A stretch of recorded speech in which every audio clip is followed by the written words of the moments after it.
With action and suspense out of the Old West comes the most famous hero of them all, Hopalong Cassidy, starring William Boyd.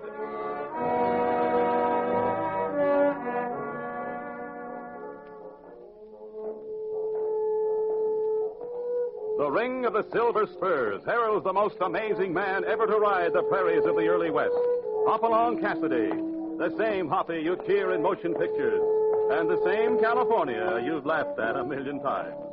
Raw courage and quick shooting have built a legend around this famous hero. Hopalong is a name to be feared, respected, and admired, for this great cowboy rides the trails of adventure and excitement. William Boyd as Hopalong Cassidy, and Andy Clyde as California. Here's Hoppy now with another new story. This one I call The Memory of Mace Melot. It began with a red-headed singer at the Silver Dollar, biggest dance hall and gaming palace in Abilene. California and I had ridden into town looking for Johnny Kenyon, who used to ride for the Bar 20. We had no idea where he was staying, but one of his letters had said something about working at the Silver Dollar. So we stopped there and went inside. Man, oh, man. Hey, this place is big enough for a roundup. Yeah, and crowded enough to be a beef shoot. It's going to be worth it, though. Hey, take a look at that red-headed gal sitting up at the bar. Yeah. Prettier than the newborn calf under a harvest moon. And, look at them spangles she's a-wearing. California. Yeah. Hey, which way you heading? I thought I'd ask one of the bartenders about Johnny. Well, Hoppy, pick that bald-headed one, then. He's right for the gal. I'll bet she sings or something. I'll bet she sings real pretty. Come on, California, through here. Yeah, I'm right behind... excuse me. Yeah. It'd be a lot easier, though, if a fella had a shoehorn. Well, gents, you made it. What'll you have? I'll have a sarsaparilla and a little information. Well, we got both right here. Yep, we got both.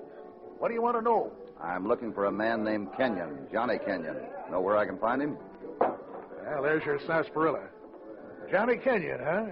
You're a stranger in these parts, ain't you, mister? That's right. Well, Let me handle this, will you, Jack? why, sure, Kelly, why, sure. Just what do you want with Johnny Kenyon, mister? I'm a friend of his, miss. An old friend. That's funny. He never told me about knowing anyone like you. Well, now, maybe that's because he was too busy telling you about yourself. With that red hair of yours. Never mind my red hair. You're a gunman, aren't you? A gunman? I'm afraid you're way off the track, miss. You're carrying 2 guns. You're a stranger. And you come in here asking for Johnny Kenyon. Hoppy, she's got a pistol. A derringer. I see it. Now, miss, why don't you take it easy? I'm not going to hurt Johnny Kenyon. I'm going to make sure you don't hurt him. You or anyone else. First it's threats we get. Now it's a hired gunman. You sound pretty excited to me. If we could just sit down and... You're right. I am excited. Excited enough to kill anyone who'd hurt Johnny Kenyon. And I'm starting right now with you.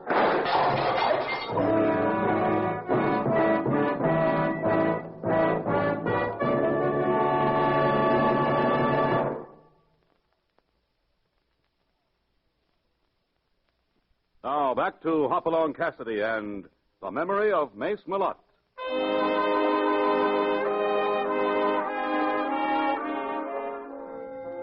Hoppy and California have come to Abilene to look for an old friend, Johnny Kenyon. But in the Silver Dollar dance hall, Hoppy is taken for a hired gunman by a beautiful red-headed entertainer. A girl who thinks he means harm to Johnny Kenyon. She has pulled a gun, leveled it at Hoppy, and fired point blank. Hoppy, you hit. No, California, I'm all right. But there's some bottles back there that are never going to be quite the same. I got the gal's pistol. Give it back to her. Give it back to her. Are you crazy? She won't make any more trouble. She pulled the gun offline just before she fired. I watched her do it. Is that right, miss? Hey. Oh, let her go. She must have had good reason for doing what she did. Seems to me Johnny Kenyon must be in some kind of trouble. Well, if he's mixed up with her, he's got trouble. Plenty of it. What's going on here, anyway? Oh, nothing much, Mace. A little shooting, but nothing heard outside of a few bottles. Were you in on it, Cassidy? In a way I was, but... wait a minute. How do you happen to know my name? I'm Mace Melot, town marshal. I never forget a face or a fact. I met you in Ponca City 7 years ago. Party at Judge Carver's house. You had your arm in a sling from a rifle slug. Well, that is a memory. As I recall it, that was a big party. I'll even name the two waddies you came with. A couple of lads named Red Connors and Idaho Norton. You got me, Melot. Now, let's get back to what happened here. Carrie Deneen tried to plug you. Why? She thought I was a gunman out to get Johnny Kenyon. Wouldn't believe me when I told her I was a friend of his. Johnny Kenyon, huh? I had an idea he's working here. He was, but not anymore. Don't happen to know where he's staying, do you, Marshal? At the Longhorn Hotel. No use going there till sundown, though. Kenyon works in the stockyards till sundown. Then he stops for dinner at Maggie Fergal's place. Want me to do anything about Carrie? No, she was hysterical. She fired the miss anyway. Why don't we just forget it? Glad you feel that way about it, Cassidy. You're all right. Tell me something, Melot. Why would anyone want to hurt Johnny Kenyon? There's one of the easiest going men you'll find anywhere. Carrie Deneen seems to like him, and that makes him a lot of ready-made enemies. Because a lot of men like Carrie Deneen. Jealousy. With some people, it's another word for kill.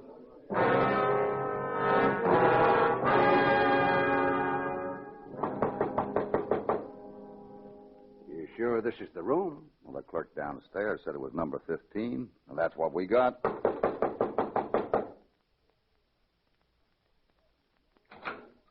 Johnny Kenyon, you old outlaw, you. Didn't expect...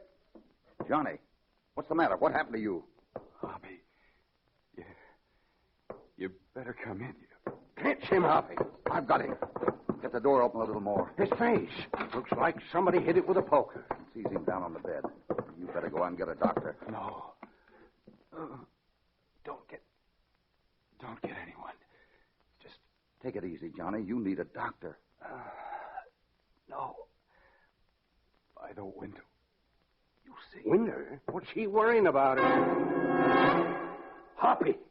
Yeah, I see. The girl from the silver dollar. The redhead. She's dead, Hoppy. She's been stabbed. Hoppy, you've got to get me out of here. How did it happen, Johnny? I don't know. I walked into the room. Something hit me. That's all I know. Please, get me out of here. You can't run, Johnny. Run from this and you'll carry a label the rest of your life. Killer. And every man will be against you because it was a woman. I didn't do it. We'll tell them that. But you can't run. You got to stay and face it. California. The doctor? The doctor and the town marshal. And you might as well tell them to bring along the coroner. Right. I'm on the way, Hoppy.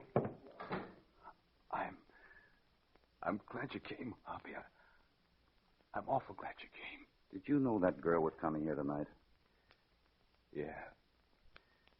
Carrie and I were in love. We were going to get married next week. She came here so we could plan the wedding. I was a little late getting back from Maggie Fergal's place. I shouldn't have been late. If I hadn't been late... Oh, but they'd have found some other way of doing it. Stop beating yourself, Johnny. A lot of men were in love with her.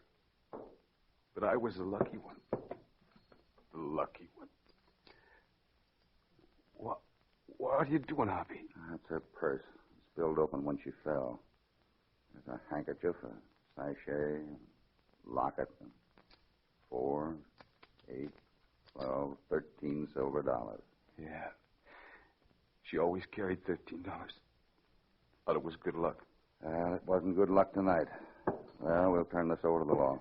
Not the sachet, Hoppy. I'd like to have the sachet. The fragrance of it. It'll always seem like her. Put it in your pocket for me. Nobody has to know. Well, I don't. Please, Hoppy. It may be all I'll ever have to remember about. If I ever get out of this. You'll get out of it, Johnny, if you're innocent. You believe I'm innocent, don't you? Yes, I do. Because I know you. There'll be people in this town who won't believe it. And for a while, that's going to make things pretty tough.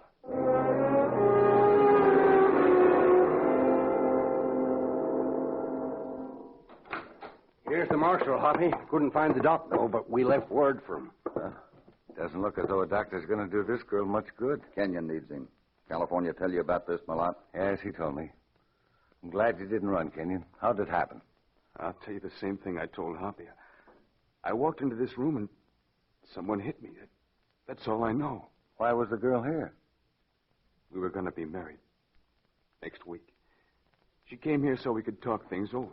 Sure you didn't have a fight? No. We never fought about anything. We were in love with one another. Okay, kid. I'm just asking what other people are going to ask. Know anybody who'd want to kill her? No. Why would anybody want to do that? Pretty as a picture. Why would anybody want to do that? Well, I'm going to have to take you in, kid.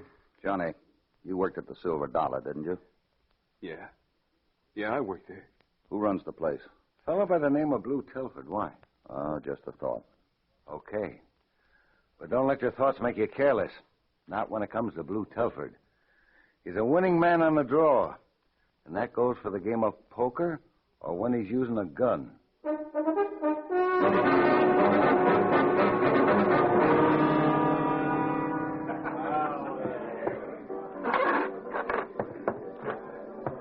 I'm Telford. Bartender says you've been wanting to see me. Yeah, I'm Hopalong Cassidy. This is my partner, California Carlson. What's your trouble? I'm a friend of Johnny Kenyon's. I thought if I could talk to you about Carrie Deneen. Look, friend, I'm not talking about Carrie Deneen to anyone. This could be important. It might save Johnny Kenyon's life. Well, I'll just be frank with you. I don't care a nickel about saving Johnny Kenyon's life. I can see we're just wasting each other's time. Not at all. If you hadn't come looking for me, I'd have sent for you. That's interesting. Why? Well, I've been kind of anxious to give you a little advice. I think you ought to get out of town. I've only been here a few hours. Haven't had a chance to do much looking around. Well, it's a dusty, dirty town, friend. You wouldn't see much if you did look around. It'll be much healthier for you if you leave. Just the same, Telford, I think I'll stay. Well, that's your choice. But if you're still in Abilene by tomorrow night, you could end up staying a long time. A long, long time. All right, Telford. Now that we understand each other. Help! Everybody's down the street! Why, Mr. Telford, you can get them out! Out where? You try to empty this place, Meek, and you better have good reason for it. I have good reason, Mr. Telford. It's a fire. The jail with a young fellow in there burning to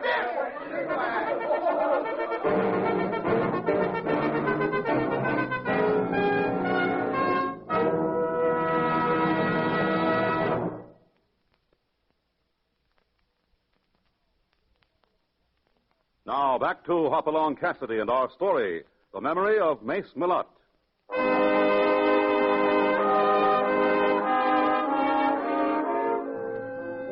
In Abilene, a fire is destroying the city jail. Inside the building, a trapped, helpless prisoner is Johnny Kenyon, Hoppy's friend and old Bar 20 pal. Outside, a big crowd mills about, horrified by the spectacle of a man being burned to death before their eyes. Everybody line up. Let's get those buckets going. Melot, how about Kenyon? We've done everything we can. Door's jammed shut now. It's too hot to get close. We can't let him stay in there and die. Here, let me have that bucket of water. Give me 3 or 4 lariats and riders. I'll have to have 3 or 4 riders. What you gonna do, Hoppy? Get these ropes wet. I'll move in and time the bars, then we'll pull that wall out. You're crazy. You'll die as well as Kenyon. I'm going to try to save him anyway. Here are the ropes, boys. I'll keep the open end. How are you going to work it, Cassidy? When I give the word, pull. Here I go. Watch the horses. Tangle those ropes and he'll never make it. You'll never make it anyway. That building's going to cave in any second. Hoppy! He's still on his feet. I can see him. He ain't going to make it. That building's going down. He'll make it. Come on, Hoppy. Hold it. We can't hear him. Let it go. There he goes. I heard him. Oh, wait. Give him a chance to get clear. He's clear now. Pull away.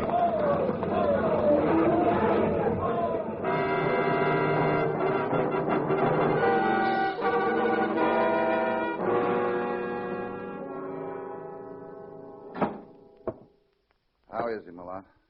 Doc says he's going to be all right. He was smart enough to lie flat on the floor, and that saved his life. How do you think that jail caught fire? I don't think. I know. Somebody set it off. That fire should prove Kenyon's innocence. Somebody tried to kill him. I won't argue that with you, but... You in here, Melot? Come in, Judge. Judge, this is Hopalong Cassidy. Oh, I've heard of you, Cassidy.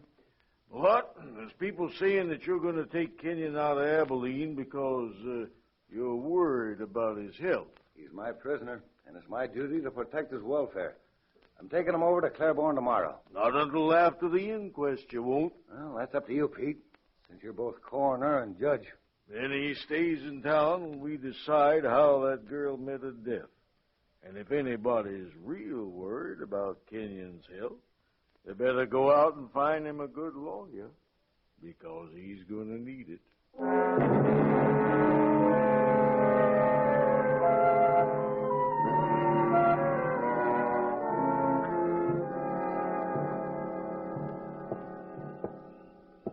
Out pretty late, aren't you, California? Well, with that fire and all, it was a big night.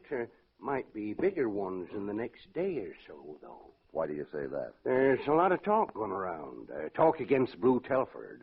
There's them as thinks he'd a hand in the killing of that gal. There's talk about forming vigilantes and running Telford out of town. With the gang Telford has behind him, that would be quite a I job. heard something else this evening, too. Ran into that little clerk who works at the Longhorn Hotel. Yeah? He's been drinking quite a bit.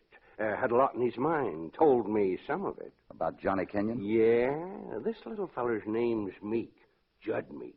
And he says he knows about somebody who went up to Johnny's room just afore Carrie Deneen was killed. Yeah? Meek says the party didn't know he saw him because he was in the closet stacking blankets at the time. He saw him come out, too, maybe 10 minutes later. That was just before we got there. Then we've got it.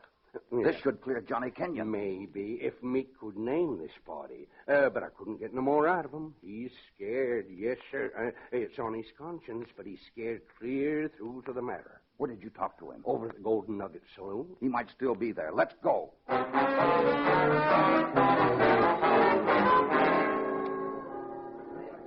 This place ain't quite as fancy as the Silver Dollar. No music or nothing. Can you spot your man? Yeah, he's all alone at a table. Come on. Back again, Meek. Thought I'd like to buy you a little drink. Yeah, what's you? Yeah, this is my pal Hoppy. Hello, Happy. Hi. Listen, fellas, I can't stay. I gotta go home. I got a wife and kid, and we're leaving town tomorrow, so I gotta go home. But you got a lot in your mind, Meek. We kind of thought you might like to talk about it. Not so loud. A lot on my mind. What do you know about what I got on my mind? Well, you know who killed Carrie Deneen. You know who was up to Johnny Kenyon's room just before she got knifed. Hey, wait a minute. What are you trying to do? Get me in trouble? Who was it you saw go up there, Meek? Hey, go away. I'm going home. I got a wife and a kid. What are you going to do, Meek? Keep it in your conscience? You helped me save Johnny Kenyon's life tonight. I saw you working down there at the fire. What are you going to do now? Let him hang anyway? When you know he's innocent. When you know who really committed that murder. I'm going home. We're leaving. You've got to tell us, Meek. It'll be on your conscience if you don't. You've got to tell us. Yeah, I guess I do have to tell you, but I'll have to do it in my own way. You don't need to wait. No, wait. I'll tell you about it, but I'm scared. I've got a wife and kid. I got to think about them, so I'll tell about it my own way. All right, Meek. What is your own way? Tomorrow morning, we're pulling out of Abilene, me and the family. There's an old trail shack out west of town, maybe 10 miles. Yeah. If you want to meet me there tomorrow, I'll tell you everything I saw, and then I won't care. And I figure we can get away, and it'll be off my mind. I can't make it in the morning, Meek. They're holding the inquest then. But all right, I'll wait for you. I'll wait for you until sundown.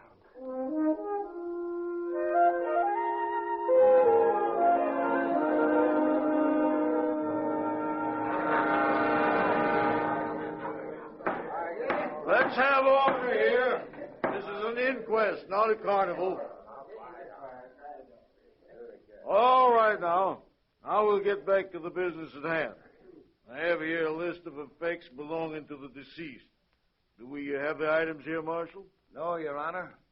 Everything except the money was burned up when the jail caught fire. I wrote the list from memory. Well, we certainly won't question your memory. It seems you had a handkerchief, a locket, and any more disturbance like this, and I'm going to clear the room. What's going on here, anyway? What's this all about? If you really want to know, Pete, I'll be glad to tell you. You sit down, Maggie Virgo. You're out of order. That's where you're wrong, Judge. Everything about me is working just fun.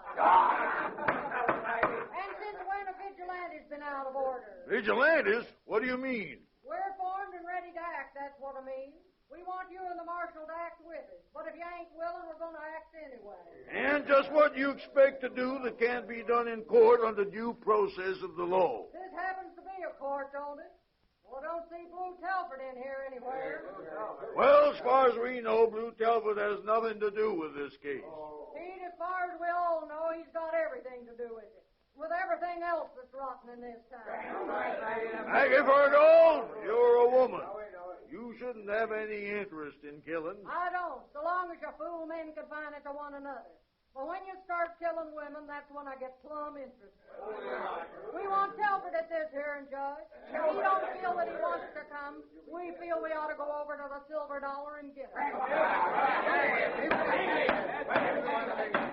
Your Honor, may I say something? Why not, Mr. Cassidy? Everybody else has. Maggie, if you're all willing to wait until this evening sometime, I think I'm going to be able to tell you who killed Carrie Deneen and provide proof. Well, now that sounds all right. But how do we know you ain't just talking? I have information that I can't give out to everybody, but I'm willing to tell you all about it. I'll tell you up here in front of the judge and the marshal, and then you can decide for yourself. Sounds fair enough. Well, come up here to the bench then, Maggie. All right. If this is going to be a private conversation, everybody else back. Now make way for Maggie Fergal. Don't worry about me. I'll make my own way. Maggie, you certainly give me a lot of trouble here today. I ought to cite you for contempt. You do, Judge, and you'll never eat another piece of my pie as long as you live.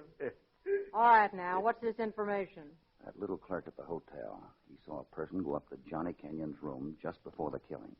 He saw the person leave right after. He wouldn't tell me who it was. He was afraid.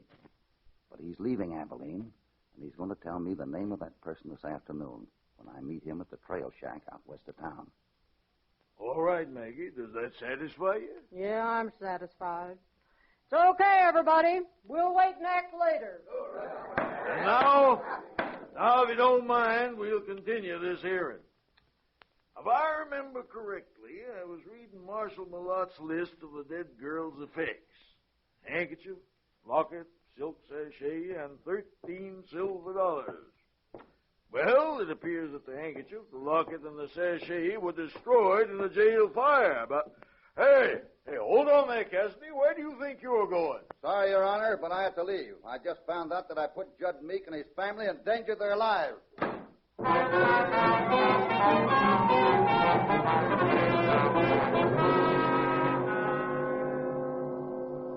Well, Jesse, only a few more hours now, and we can be on our way. And we won't have nothing to worry about. And then we're heading out to California. What do you say to that, Jesse? Jesse, I'm talking to you. You always were a talker, weren't you, Meek? Mace, Melot. Yeah. Talk so much you don't even think to look if anybody's listening. If you'd have been looking now, for instance, you'd have seen that your wife and kid are walking out by the corral. My wife and kids. Didn't expect to see me, did you? No, Waiting no. for somebody else, weren't you? Hopalong Cassidy. You were going to tell them all about seeing me at the hotel last night. Shotgun. You got a shotgun. I'll bet you told your wife all about it, too, didn't you, Meek? My wife. No, you couldn't do anything to her, Melot. I'm afraid I'll have to, Meek. With you the talker that you are, I'd be taking too big a chance letting her stay alive. No. Should have kept your mouth shut, Meek. You can't kill us. Shut up. Hopalong Cassidy. Thank heaven. I said shut up. One wrong word and... You don't see my nag out back. Maybe we'll have a surprise party for Mr. Cassidy. Meek, you in there, Meek? Answer him. Tell him you're here. I'm here, Mr. Cassidy. And I'm here too, Cassidy.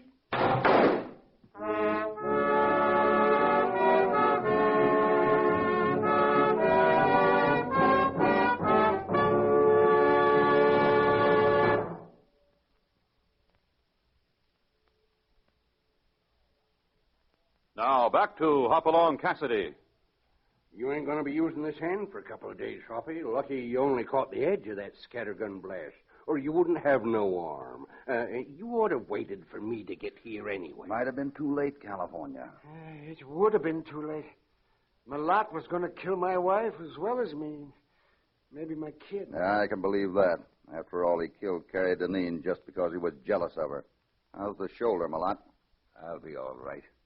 If I had half your luck, I'd own the state of Texas. You made your own luck, Melot. All the way. Another 15 minutes. That was all I needed. You're wrong. I knew you were the killer without me telling me. Sure, you're a big man. You know everything. And just how did you know? You told me. You and that report you wrote of what Carrie Deneen had in her purse. You wrote that list from memory, didn't you, Melot? You'd have been better off if you hadn't. Listen, I've got the best memory in the Southwest. Why would I have been better off? Because what you wrote showed you'd been in the room before I got there. And that would have proved you guilty. What are you talking about? I'm talking about the silk sachet you had on the list. She had a sachet. I know she did. But you couldn't have known it, not unless you were there earlier than I was, because I picked up that sachet before you and California came in. I picked it up and kept it, without saying a word to anybody. Now, let's get back to town. I'm anxious to tell Johnny Kenyon he's a free man.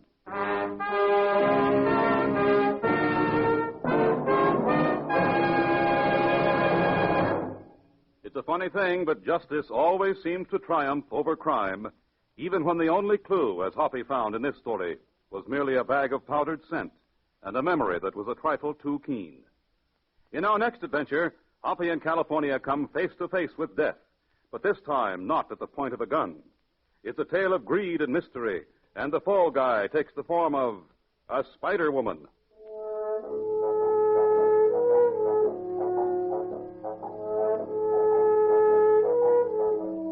Hopalong Cassidy, starring William Boyd, is transcribed and produced in the West by Walter White, Jr. The Memory of Mace Melot was written by Buckley Angel, with original music under the personal direction of Albert Glasser. All stories are based upon the characters created by Clarence E. Mulford. This is a Commodore production.